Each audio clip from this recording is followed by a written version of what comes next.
Morning guys, today I'm gonna make refreshing cantaloupe with milk. So especially today it's super hot, so these are all the ingredients we need: the cantaloupe, and then milk. You can use Alaska milk or any kind of milk. Since I have a fresh milk, so I use fresh milk and condensed milk, and then the cantaloupe, and then ice also guys. I will get the ice later when I'm done scoping this one. Okay, so this is by the way, I washed this cantaloupe already before I slice it. It needs to be washed, so I wash it. Okay, and now we're gonna slice again.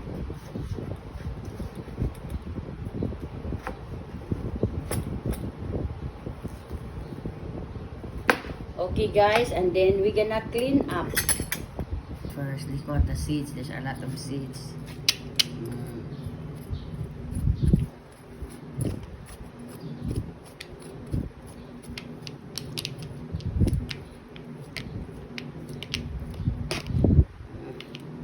Okay, we're gonna clean up all before we start scoping that one.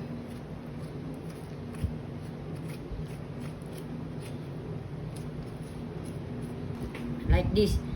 It's like a buko ba? Like that.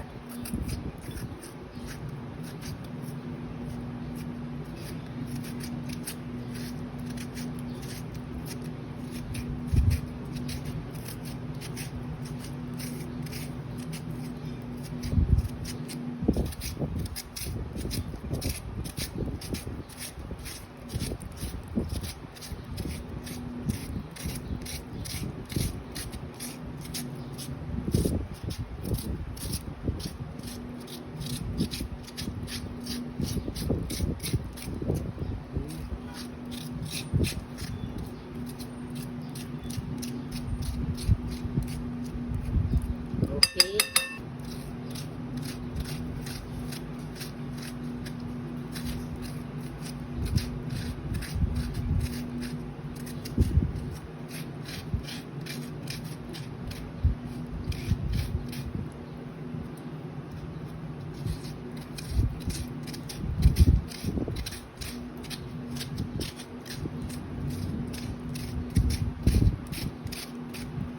Here.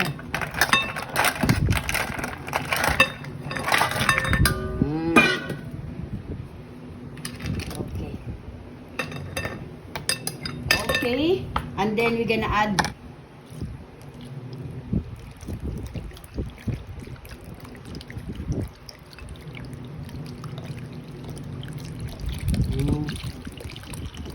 harot. Okay, next. Okay.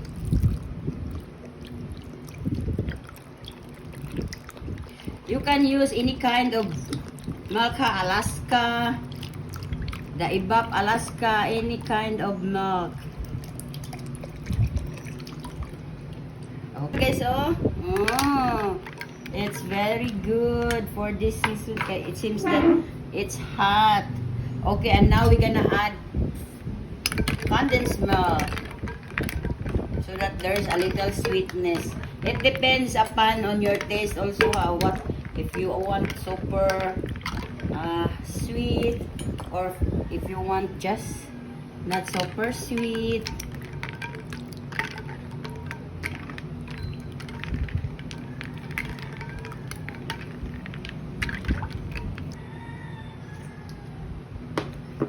For me, it's okay.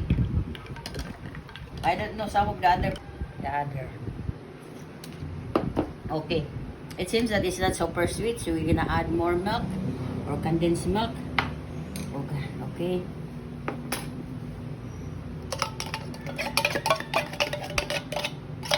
Okay.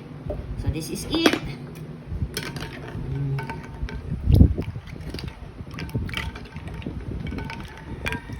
Mix it very well, guys. It's super yummy, guys, for this hot season. Okay, I'm gonna taste it again.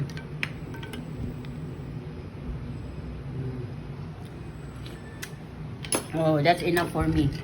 Okay. And then we're gonna throw this all first. Na put her. Mm.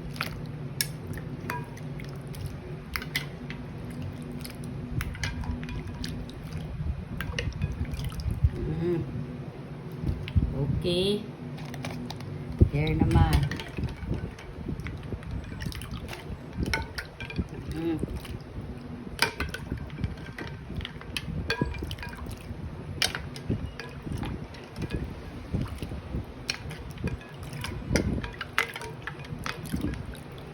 Okay. And then next, this one.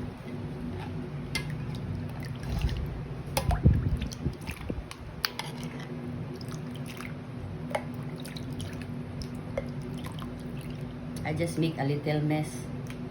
Okay.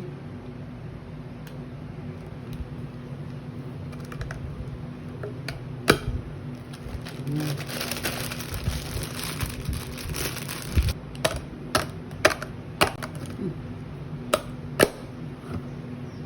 Hindi lagi dito linis, no? Okay. Guys, so look at our cantaloupe.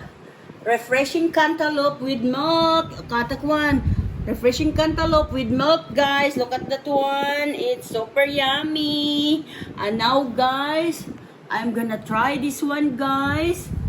Okay. It's very nice, guys. Especially it's hot. It's super hot, so. Okay, guys, so that's our refreshing cantaloupe with milk. It's very yummy, tasty, and very refreshing, guys. Okay, guys. Thank you for watching and see you tomorrow for another recipe. Okay, bye-bye.